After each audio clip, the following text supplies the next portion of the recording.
Hello and good afternoon, ladies and gentlemen. Welcome to the next in the series of thought leadership webinars from Humanity First United Kingdom. And today we're very pleased to present to you an esteemed panel of cancer experts, some of the leading global cancer experts we have with you today to discuss cancer care in the COVID era. So without further delay, I'll introduce to you our panelists. First of all, we have Mr. Shahnawaz Rasheed. He's a consultant surgeon at the Royal Marsden Hospital, where he provides a diagnostic and management service for primary and recurrent colorectal cancer. He's one of the few surgeons in the United Kingdom who actually uses the robotic Da Vinci system to perform advanced abdominal and pelvic cancer surgery. He's widely published and has delivered many lectures across the world on varying aspects of cancer care. Recently, he helped establish the Royal Marsden Partners Cancer Hub to help manage patients through this COVID crisis. And he's also the joint colorectal lead in that hub. He also serves as the medical director for Humanity First International Global Disaster Relief NGO. We move on to Professor Gina Brown. She's no stranger in the medical world. She is consultant radiologist and professor in gastrointestinal cancer imaging at Imperial College and at the Royal Marsden Hospital. She was the chief investigator for the Mercury trial, which is quite a world-renowned trial, which led to widespread adoption of MRI in staging rectal cancer, and it resulted in major changes with how we work both in the United Kingdom and around the world. She's a renowned thought leader, highly respected radiologist in her field. Next, we have with her Dr. Naureen Starling. She is also a consultant medical oncologist at the Royal Marsden. She specializes in the treatment of gastrointestinal cancers. She's also honorary senior lecturer at the Institute of Cancer Research. Her research interests are mainly in gastrointestinal cancers, and they're focusing on early phase clinical trials, new therapeutics, and delivery of individualized medicine to patients with GI cancers. Last but not least, Mr. Henry Tilney. He is the lead consultant surgeon at the Frimley Hospital, where he's the lead for colorectal cancer. His key interests are in the surgical management of colorectal cancer, where he offers a full range of treatment for rectal cancers, including robotic rectal cancer surgery. He's got extensive experience in various robotic platforms, having used the Da Vinci system we alluded to earlier for the last 10 years. He also helped in the development of a new system by Cambridge Medical Robotics. Again, he's widely published, and he's also head of surgery for the not-profit organization Inspiral Health. So, ladies and gentlemen, thank you for that, and we'll move straight on to the questions. First of all, if I can ask Dr. Starling, what is cancer and what are the trends that we're actually seeing around the world? So, thank you, Aziz, for the question. So cancer really represents, it can occur anywhere in the body, and it represents an abnormal growth of cells which builds up and accumulates, and there are many reasons for that. The engine room of the cells, the genetics start to change, they become abnormal, and this can result in a growth in that organ, and that growth is capable of spreading and invading into other parts of the body and causing a number of symptoms and in many cancers shortening lives. There are over 200 types of cancers. The top four, the commonest cancers, include lung cancer, breast cancer, prostate cancer, and bowel cancer. And between the four of them, they probably account for 50% of cancer incidence. As I said, cancers can arise from anywhere in the body. I guess over 80% arise from linings or glands within organs. These represent those top 4 cancers. But you can also get cancers arising from lymph nodes, i.e. lymphoma, from the blood, i.e. leukemias, from supportive tissue, bones and cartilage, sarcomas, and also arising in the brain. And actually, uncommon cancers collectively account for a lot of cancer incidence. Across the planet, cancer is the second leading cause of death. It's a really important public health issue. And to give you an idea, globally in 2018, there were approximately 18 million cancer new diagnoses and 9.5 million cancer deaths. In the UK, where we practice, each year there's about over 350,000 new diagnoses of cancers, and that really accounts to about 1,000 new diagnoses a day. So this is a significant issue, health issue. In terms of trends, what's happening with cancer? Are we doing better? Well, the good news is actually when we look over across decades, survival from a number of cancers, including the common cancers, is improving. There was an important publication led by the International Cancer Benchmarking Programme, published recently in the Lancet Oncology, that does show improvement in survival. That's very encouraging, including some cancers like esophageal cancer, where previously there was a poor outcome. But there are exceptions. Some cancers, pancreatic cancer, there's been very little improvement in survival over the last few decades. Those data were drawn from high-income countries, and there are disparities with low to middle-income countries where cancer incidence is increasing and cancer survival is lagging behind the high-income countries. And overall, that is an important point. The incidence of cancer continues to increase year on year. In the UK, we used to say that 1 in 3 patients may be affected by cancer. Now that figure is looking like more like 1 in 2 patients may develop cancer at some point in their lifetime. And these are for people who are born after the 1960s. So I guess the take-home message is this remains a very important public health issue, and across the planet, there are many of us focused on how we can improve outcomes, how we can improve survival, but how we can also improve patients living well and with a good quality of life with cancer and with treatment, which we hope becomes more chronic as outcomes and treatments improve. Thanks very much for that, Naureen. If I may come in with a question for Dr. Aziz Hafiz. Aziz is not only the chairman of Humanity First UK, but he's also a primary care practitioner, a general practitioner up in Yorkshire. Can I ask you, Aziz, what is the usual process for patients with suspected cancer, and how have you felt this has changed since the pandemic started? Thank you for that, Shahnawaz. Yes, with my other hat on.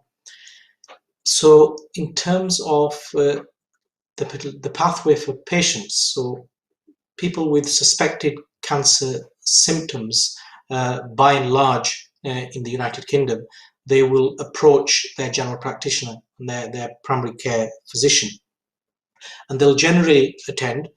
Some may come directly saying, I think I've got cancer. However, a large majority will come with varying symptoms suspicious of cancer, such as weight loss, loss of appetite, bleeding at times, feeling of lumps and masses. So the natural process, the normal process within the National Health Service is when they've approached their primary care practitioner, they would see them, they would discuss with them, they would get quite a detailed history to find out exactly what are the possibilities there. After examining them, if there is a feeling that there is a possibility that this may be cancer related, or these symptoms may be cancer related, and there is a series of criteria that are published across the UK that allow you then to refer for urgent treatment. And this is what's called a fast track system, where all patients within the UK are seen within 14 days by a a cancer specialist. In COVID, clearly there has been lots that have changed. And just to reiterate to our audience as well, the systems and the process that have changed both in primary care and in secondary care in terms of access are purely from a safety point of view, are purely to protect patients from contracting the virus, and at the same time to protect staff as well at the same time, particularly with lots of vulnerable patients, immunocompromised patients, elderly patients, who we know that the outcomes, if they were to pick the virus up, are worse than the younger population. So to counteract that, there's been extensive use of technology across most GP centres across the country, if not all. There is quite regular use of video and audio technology, whereby you can actually see and assess many of your cases via video link, where that is accessible and available to the patient, with the intention of not necessarily exposing them to added risk by bringing them out into an open public area. However, I must say that where there actually needs to be a clinical examination, patients are still being able to be seen face to face for their protection. The clinicians then wear personal protective equipment. So that's the key change. In essence, nothing has changed. You can still see your doctor. You can still access the services that you need. But what has changed is the way that is carried out. What has changed is the way some of those consultations are carried out, and the rationale for those changes, as outlined by the Department of Health, are purely for the protection of everyone, to ensure that things can still move forward.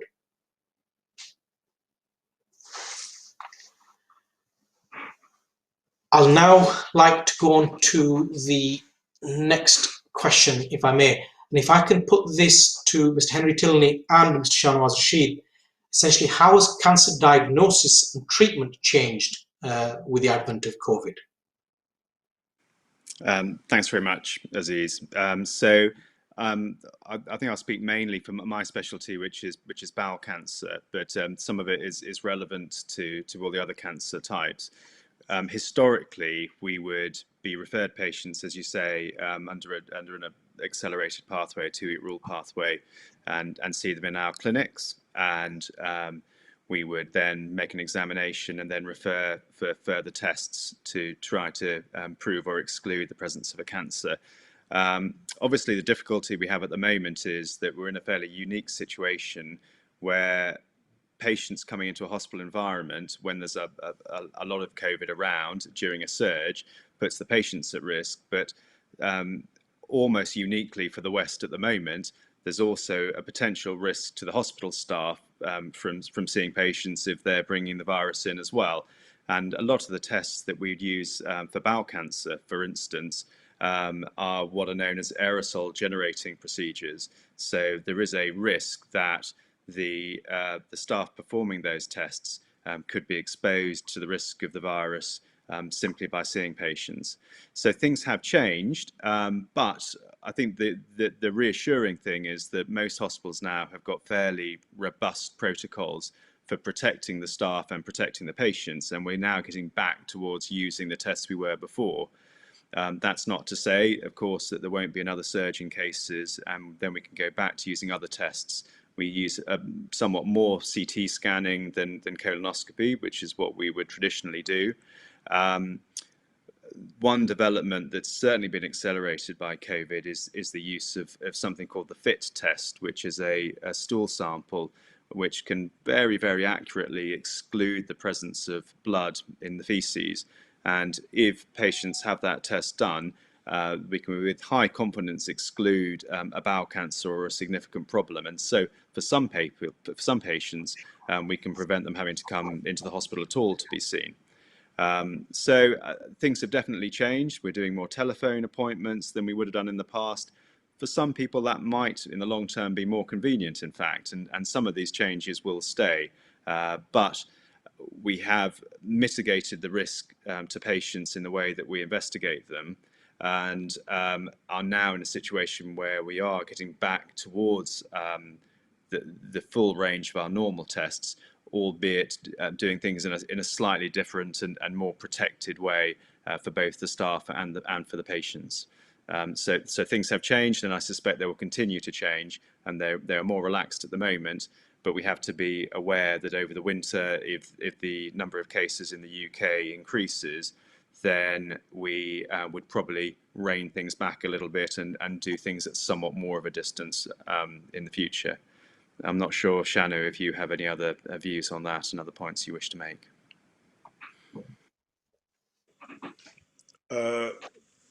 Thanks very much for that, Henry. That's really insightful.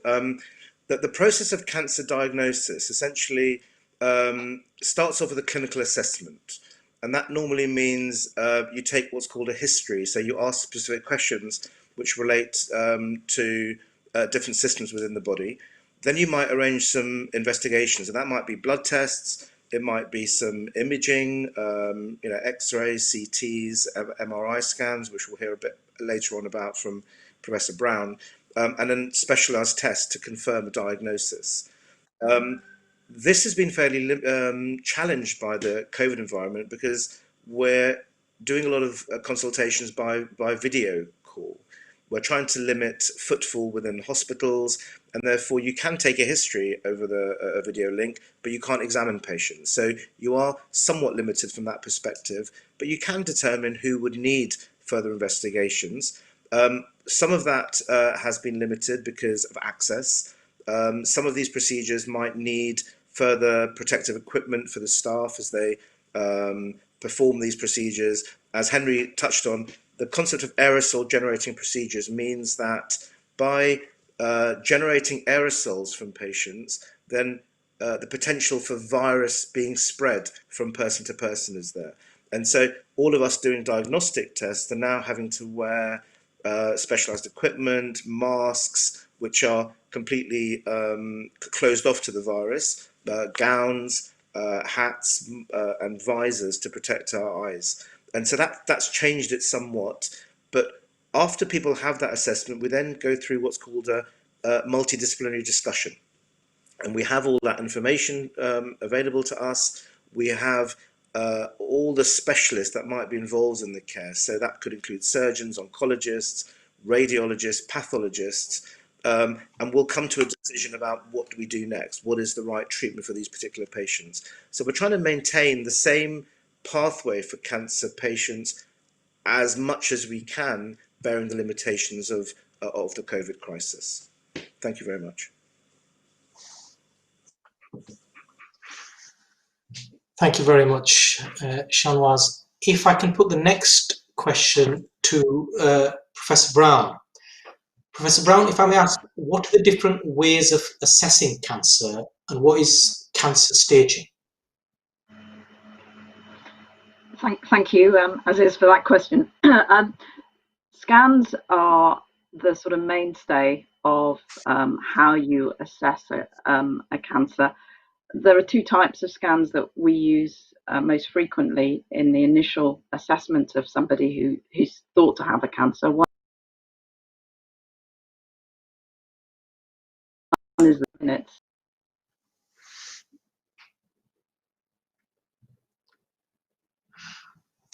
I think we may be having to obtain images, and that takes.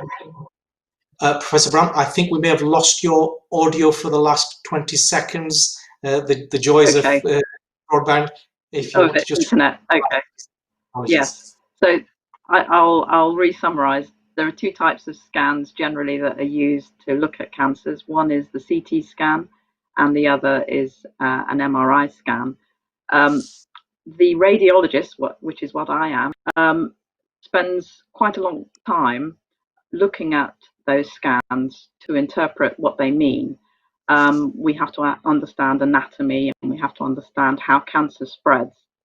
And generally, we all develop a subspecialty interest in different types of cancer. So, for example, I'm interested in bowel cancer, but my colleagues may have an interest in the other types of cancers. And what this means is that we can provide the surgeons, the oncologists, with a lot of information about what that cancer is doing, how it's behaving, before they need to make a treatment decision. So that's really important, because what it means is that everyone has an informed decision to make about how best to get a cure for the patient.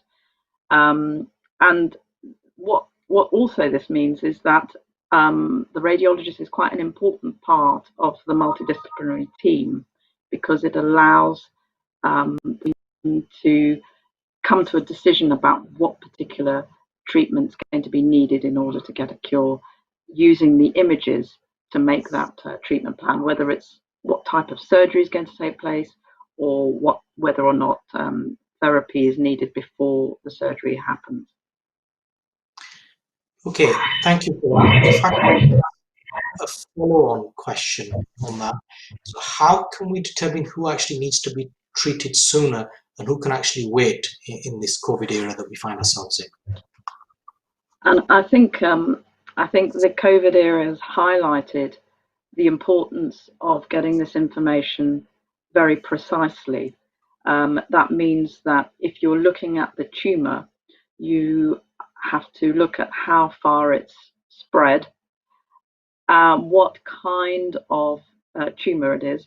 So sometimes you have a very innocent looking tumour that you can see on the imaging is going to be fine. So there's no mad rush to treat that patient. Compared to another, if you allow it to grow any further, it'll become inoperable, difficult to remove. So we have to use this information to help with prioritization, and that's been one of the crucial things that have emerged from the current pandemic, is the importance of understanding what the tumor is doing and which ones need to be really jumped on to prevent the patient from having a tumor that becomes incurable.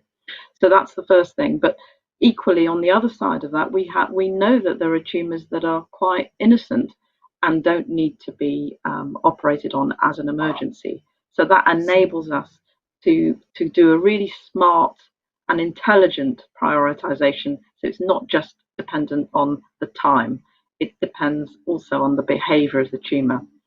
There's another step to this also, is that some tumors, when we give radiotherapy or chemotherapy to, they respond so well that you don't have to operate on them straight away. You can monitor them and watch them shrink and shrink and shrink, and wait until the maximum shrinkage has appeared for them to then be operated on. And imaging is absolutely crucial in that, because you can see the inside of the tumor, as it were, without having to do a biopsy, without having to remove it. And then you can monitor how well it's responding to the treatment. And that means that sometimes we see patients with tumors that completely disappear. So there shouldn't be any mad rush to operate on those kind of tumors, compared with another tumor that perhaps hasn't responded at all to the treatment, and we need to get on and operate. So the imaging, the scans, and the interpretation of those by the specialist radiologist is really important to determine the speed of treatment, and also the way those tumors behave and how they respond to the treatments that we offer them. Excellent. Thank you very much for that. And I think just by the initial questions that you've been able to cover, we've got quite a window into understanding, particularly for members of the public watching, about many of the aspects of cancer care. And following on from that, the next question I'd like to put is to both Mr. Rasheed and Mr. Tilney, our colorectal surgeons. And the question is, what has been the impact on cancer surgery working through the COVID pandemic? Thanks very much, Aziz, for that. The first thing I would say is that a diagnosis of cancer for a patient is one of the most significant and challenging experiences to go through. The very word cancer instills fear in just about everybody. And so once you've been diagnosed and been told, yes, we think you have a cancer, that really affects someone's thinking. It really, their whole world becomes turned upside down. And so this is the true, not just for the COVID era, it's true for all eras, whereby people have had a fear. They've come to see a primary care physician. They're thinking, have I got cancer? Have I not got cancer? And they're already scared. Then they get told, yes, we think you may well have a cancer. You've got to go and see a cancer specialist. So the GP will then refer to someone like myself or Henry, and we will take that the diagnosis element further forward. Now, in that time, whether we send them for blood tests or scans or other investigations, people are terrified during that time. And so one of the roles that we have as clinicians, as surgeons, physicians looking after patients is to maintain that communication. That's a really important part of how we look after patients. We've got to build their trust. One of the biggest fears that people have is the fear of the unknown. What is going to happen to me? Am I going to die? Do I have to have surgery? What will that impact be on me as an individual? What will the impact be on my family? Will I be able to work or not? And all of these things are really key points in how we look after patients. Now, when the COVID crisis hit the UK, we'd already had the experiences from China and from Europe. So I was getting contacted by my colleagues and friends in Italy. And what they were saying is that we've got to be careful to maintain the health services of patients not affected by COVID, as well as those affected by COVID. And so that introduced the concept of hot and cold sites. Initially, there was a complete shutdown on all elective surgery, all elective non-emergency, non-urgent surgery, because at that time, we had no idea how many patients were going to come in with COVID. It was very clear that the COVID virus was affecting the respiratory tract, and there was a big need for ventilatory support, intensive care unit support. And therefore, all the hospitals across the UK and across the world were gearing towards the surge and what they call the super surge, i.e. Being completely overwhelmed by patients with COVID. But during that time, some of us working in the cancer field, those working in heart disease, in other areas that might also need ventilation capacity, were concerned enough to say, look, what we really need to have here is the development of hot sites for the management of patients with infections, i.e. COVID, but also cold, clean sites. So we managed to develop a cancer hub at the Royal Marsden Hospital, and similar hubs were created across the country. Now, to maintain a cold site, that means that you have to have patients coming through who have not got COVID. So we developed a very strict protocol for how we look after patients. That would involve a questionnaire for have you got any symptoms of COVID, cough, have you got a fever, have you lost your smell, and there's a series of questions on a questionnaire. But we also were well aware that many patients may be asymptomatic and not have any symptoms, but still may have COVID. So we had to then swab patients and check them in order to test have they got COVID. Now, we also knew from evidence emerging from China that if you were to operate on a patient with COVID, with a major operation, the mortality rate from that was significantly really high. So actually, we were trying to make a balance between who can wait and delay any a surgery or any intervention because they might have COVID.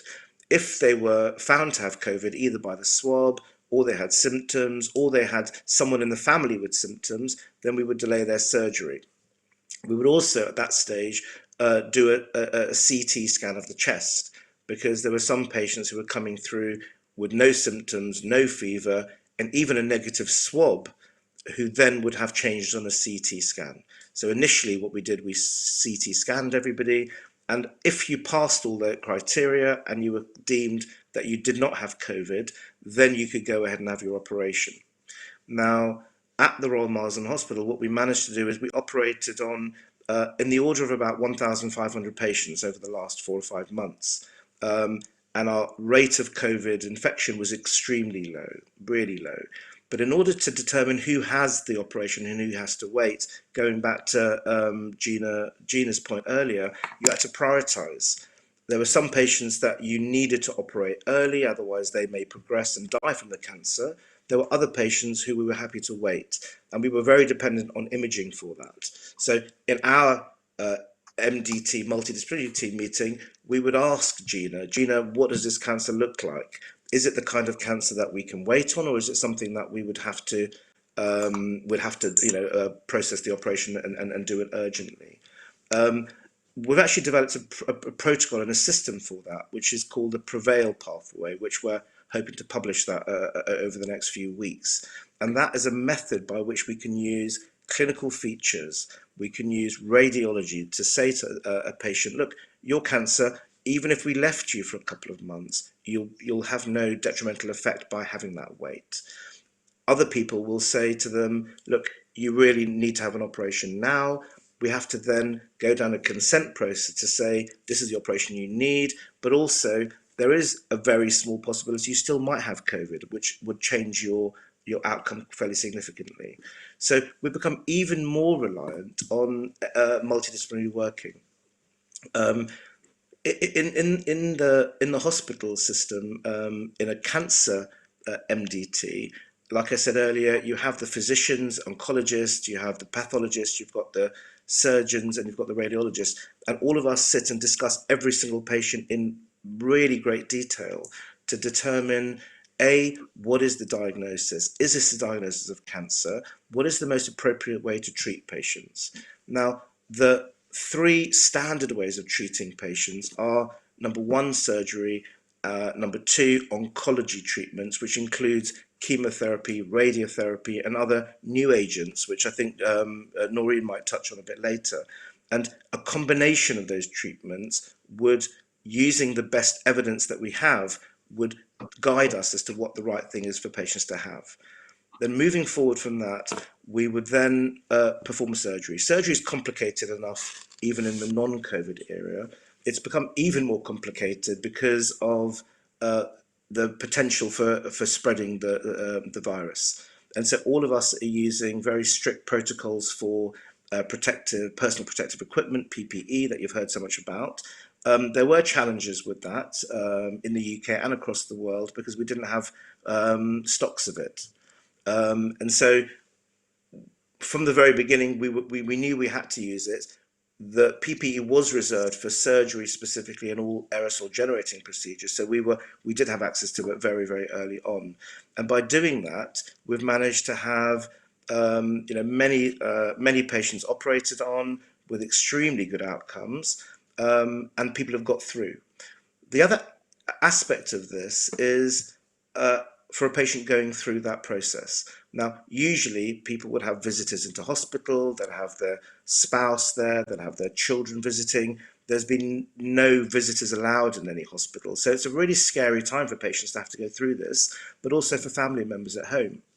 And so what we've been trying to do is keep in contact with patients' families and keep them informed of what's happening. Because as many of you may know, having relatives in hospital is a really challenging time. It's very difficult to know what's happening to them. We try to phone up, we get through to somebody, what's happening to my mum, what's happening to my dad, how are they getting through? And so we've tried to take the initiative on that to try and inform relatives, this is what's happening, they're fine, they've had their operation, they should be home in a week or 10 days' time. And then we continue that relationship afterwards. So we phone the patient up when they get home, we continue that communication with them, and then we see them in the clinic with their results. So there has been quite a big impact on this. I'm gonna hand over to Henry, if I may, to talk about some of the details about how this was done. Thank you. Hi, thanks, Shani. I think I'd echo the fact that for any patient going through this sort of treatment, it's a major life event, and there is risk. In the best of times, we have to counsel patients that we are putting people who, in some instances, have little or no symptoms of their cancer if they're found through screening programs and what have you. We're putting them through procedures that do entail major risks to their life and their quality of life. But what we generally have to do is to try to reduce that risk, and often we devise ways of operating which help to reduce the effect of the insult of surgery on people's bodies. So we aim in this country and in our units to perform surgery with keyhole surgery, which shortens the length that patients have stay in hospital and essentially gets them fitter and more quickly after their operations, enables them to get home and on to any other treatment that they need. Some of the difficulty that we had was that the procedures that we wanted to perform, we weren't allowed to, because again, that was seen to be a risk to staff. So keyhole surgery, it was suggested, shouldn't be done initially.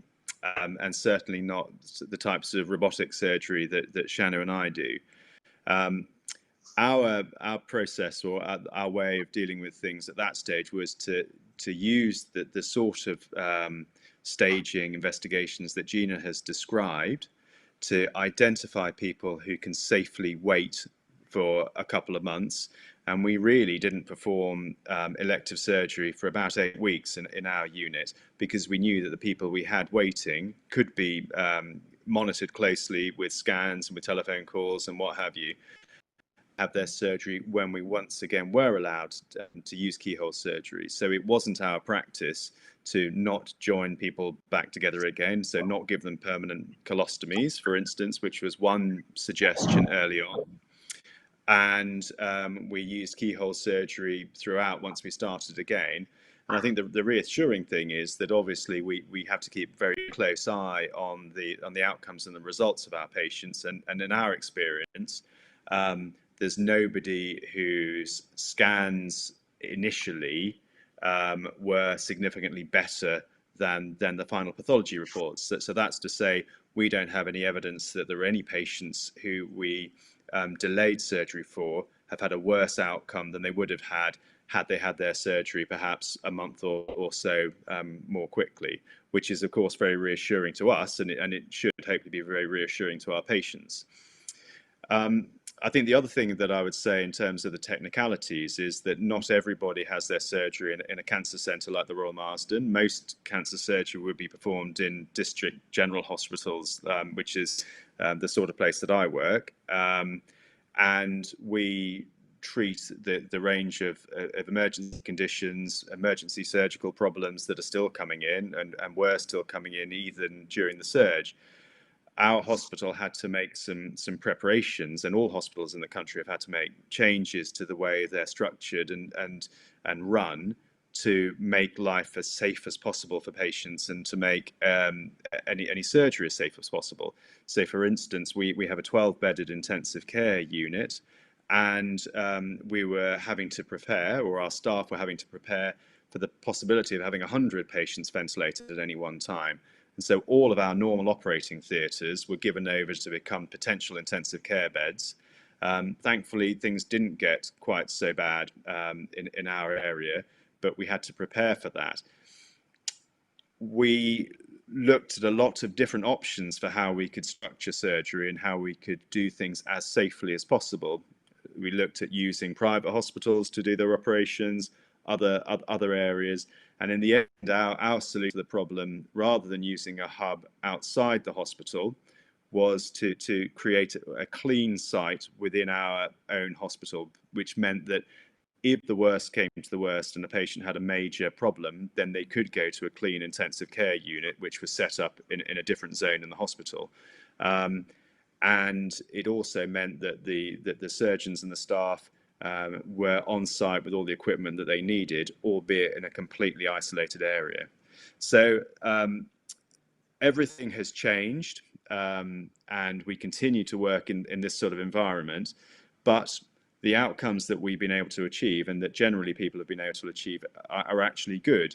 And people, I think, should be reassured that if the worst comes to the worst and they have a diagnosis of cancer, they are able to access healthcare, and in a somewhat different, not ideal in terms of restrictions to visiting and what have you, but although the circumstances are different, it can be delivered safely for them and can now be flexible if there are further surges of COVID, because we know how to adapt and we know how to work. And if we need to contract the amount of planned surgery that we do, then we can do so, and know that the people who are waiting can be delayed for a little bit longer and safely monitored. Thank you. Thanks very much, Henry and Shahnawaz, for that.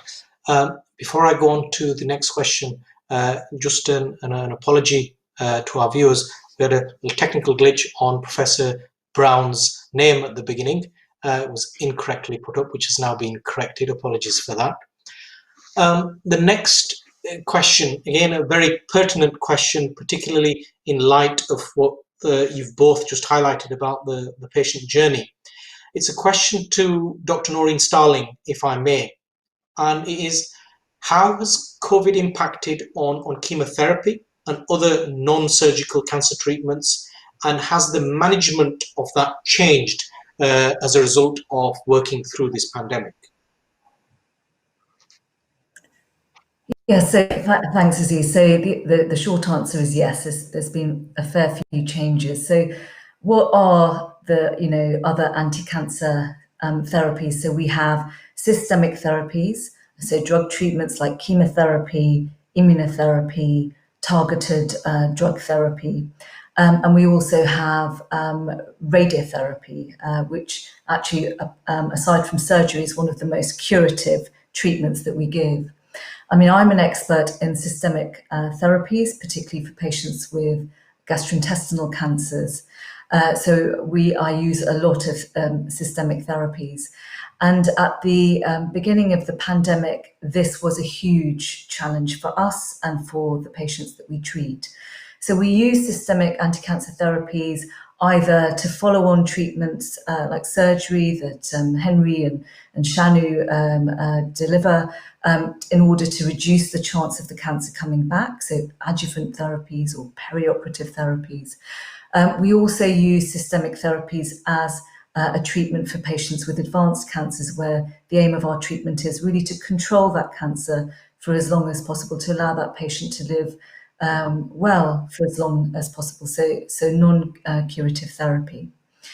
And the therapies that we give, they can, particularly chemotherapy, can reduce the function of the immune system. It can make patients more vulnerable to infections. So this was a huge challenge at the beginning of the pandemic, because were our patients going to be more highly susceptible to coronavirus and serious consequences from coronavirus? Certainly, by being on chemotherapy, patients were classed as being in a vulnerable category.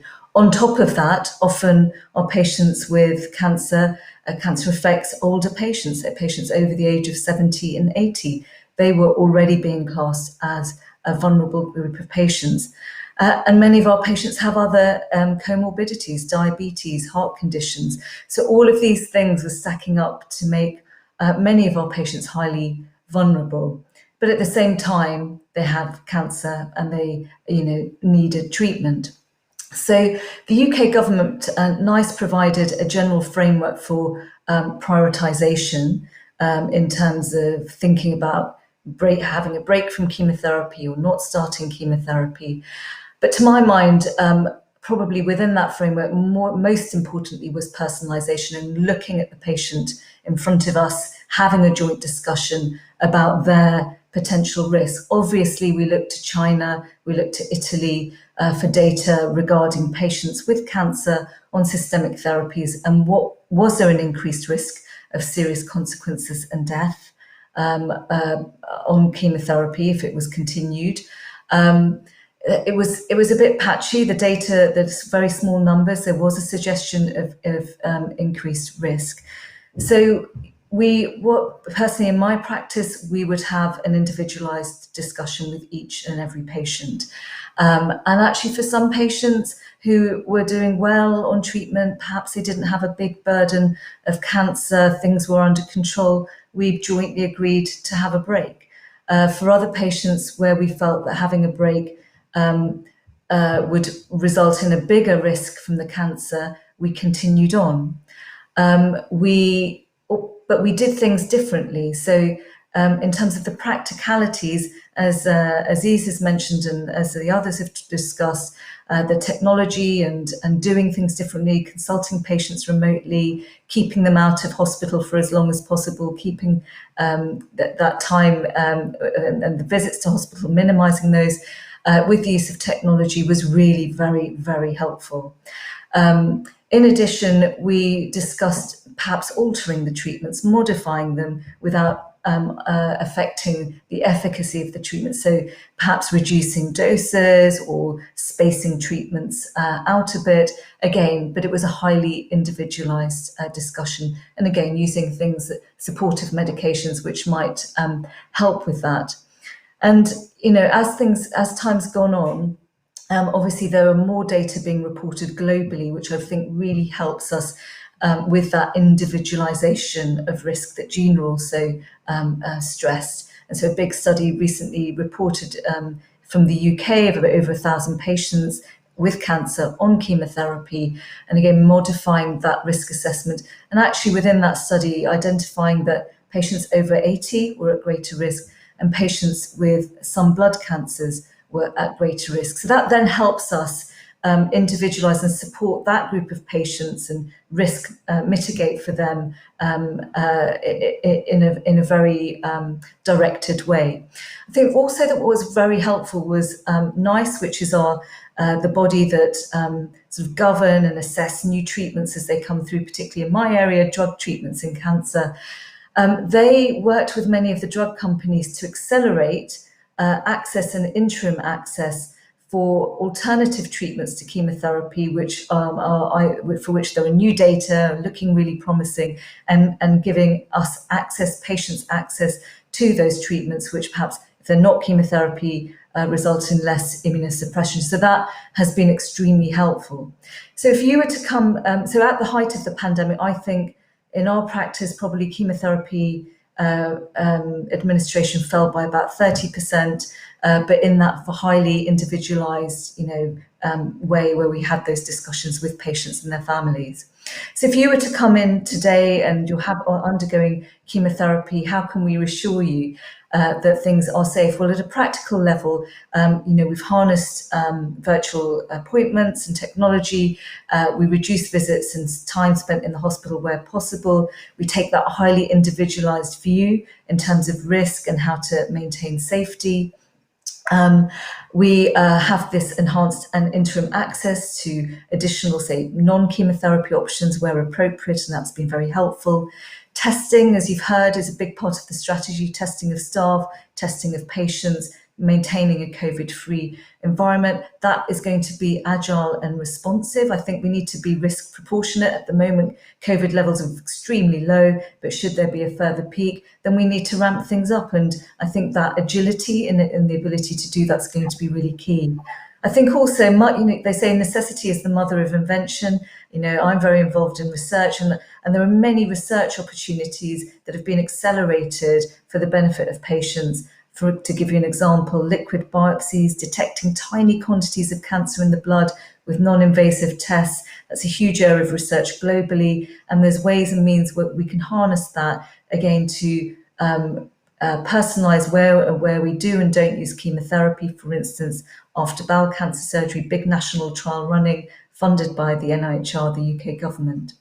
Coming to radiotherapy, I'm not a radiation oncologist, but I work with many brilliant radiation oncologists. And and as I mentioned, that's a very curative modality of treatment, very important. And the direction of travel for a while in research has been, can you give bigger doses less frequently to achieve the same curative outcomes, to give you an idea, in rectal cancer, which many of us are involved with in this call, patients often are having to come up every day for Monday to Friday for 6 weeks for their radiotherapy treatments. So COVID was an accelerator for moving these sort of schedules, bigger doses, fewer visits to the hospitals, fewer fractions across the country, and again supported by NHS England and NICE, and that is now that was implemented very, very quickly by the thought leaders in the country, and now those patients are being followed, audited, and those data will be importantly collected and analysed, and I think that's a great step forward. So I guess in summary, where we are with these other anti-cancer therapies, I think there's a great focus on risk individualization and individual discussions with patients.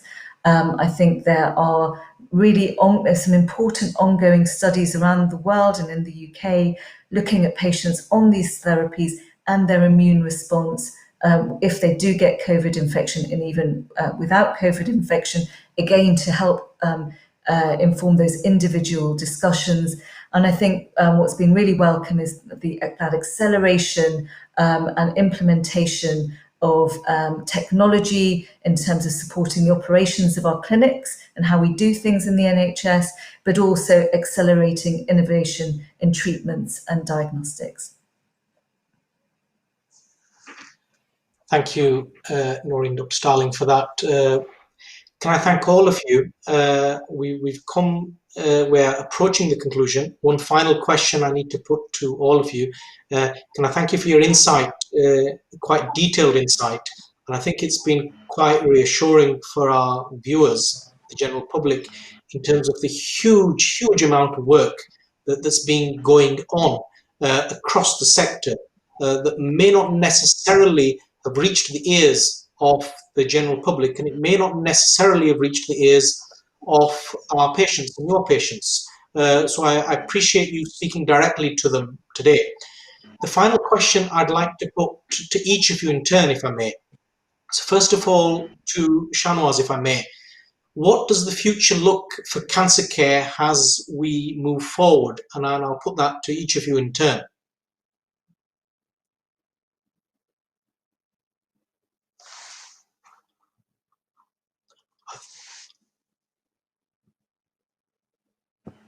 I think we may be having audio problems with Shahnawaz's audio link.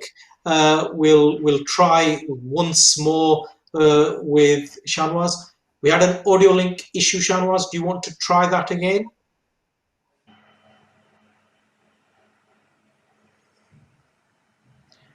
Okay, whilst we correct hello. Sorry. Can you hear me now? Yeah, Shahnawaz, over to you. Thank you very much. I'm presuming you heard my question. I did hear your question. We know from what we heard earlier from Naureen that the rates for cancer incidence is increasing. We know that not only, we've discussed a lot of this from the high income perspective, but we know that 70% of deaths from cancer occur in low income countries and middle income countries. So I think we have to take a wider perspective on this. We also know that people have a responsibility for themselves.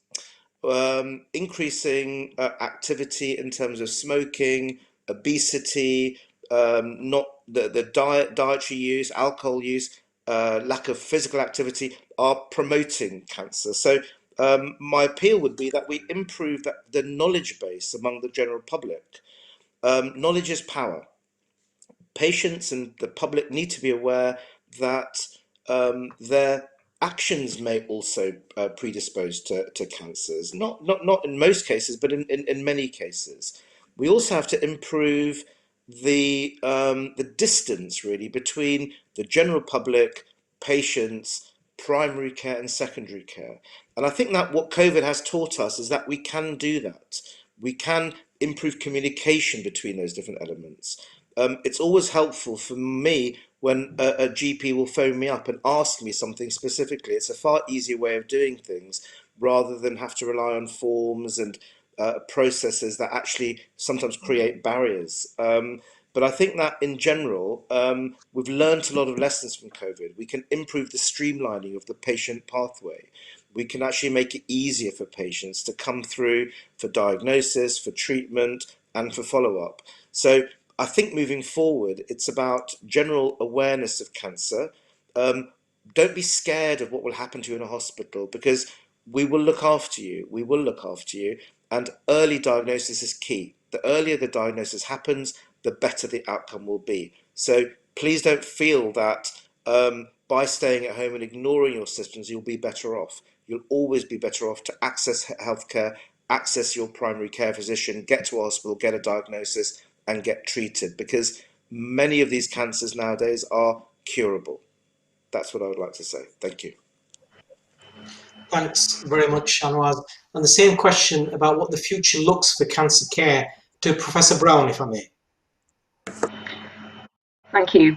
I think from the point of view of scanning and looking at tumours in the future, we have an opportunity to really improve things. And I think the COVID pandemic has highlighted a number of areas where personalising the cancer care based on what the cancer is actually doing has placed an enormous responsibility upon radiologists.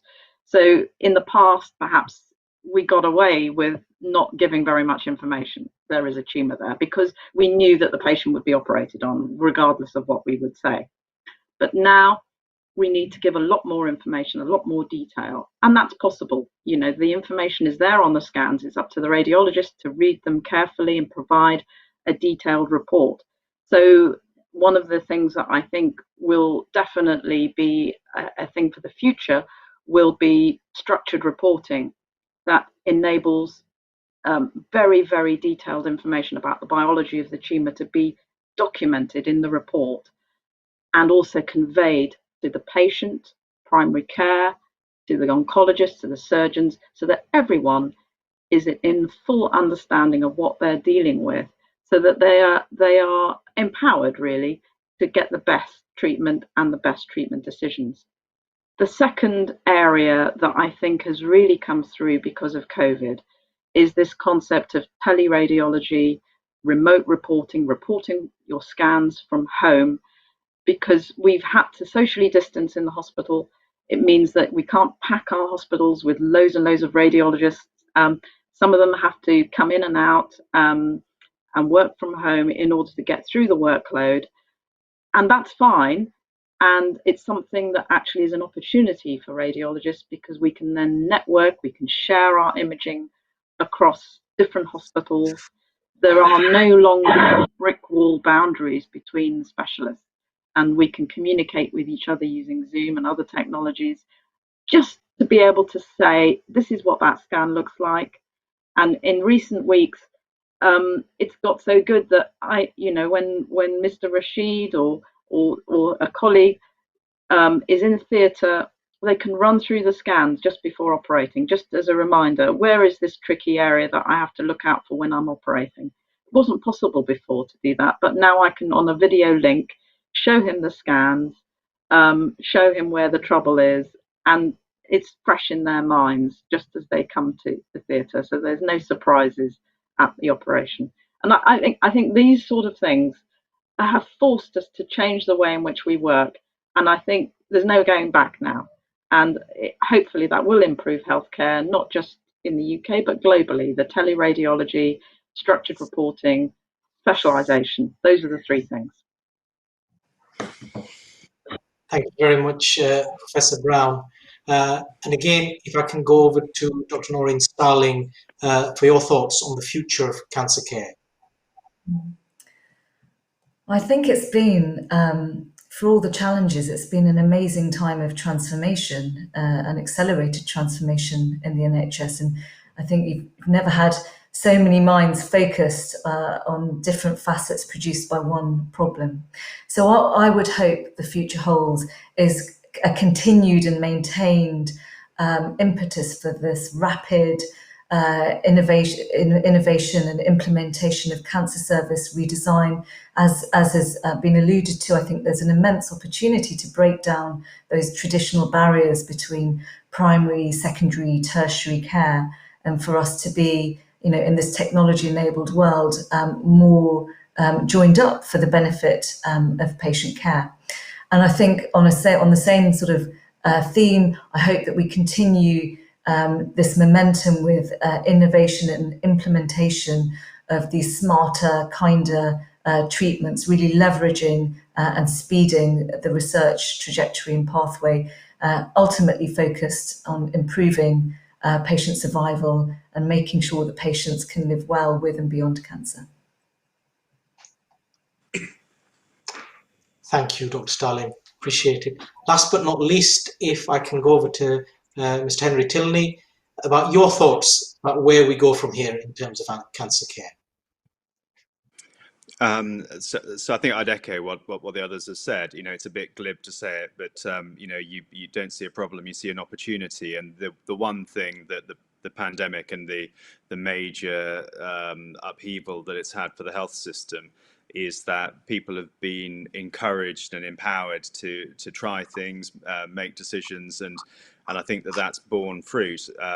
We operate now at Frimley in an area where we didn't think we would do, but it's allowed us to actually implement a lot of changes that we would have liked to have done over the years, because we've had to. We've had to create an area where the only people who are on the ward are people who've had planned major surgery, and we know that means that there are better nursing levels between the nurses and the patients.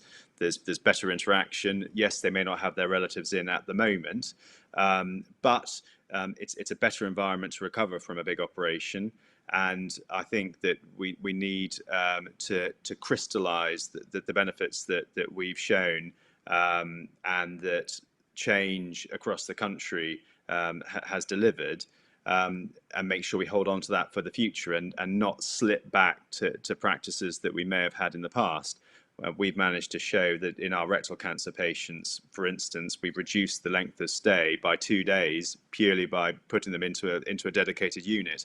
And that's something that we may have thought we could have done, but the only real driver to get that done has been in response to a pandemic. So I think people should be reassured that actually there will be a silver lining to the pandemic. There will be changes that will benefit them and will improve their treatment in the future, and that's right from the start, from their interaction with the GP all the way through to the way they can be followed up in the future post-operatively, as their cancers are followed up post-operatively or post-treatment, because it's our responsibility as doctors and nurses and clinicians generally, I think, to identify the things that have gone well and make sure we hold on to them. And I think there is a will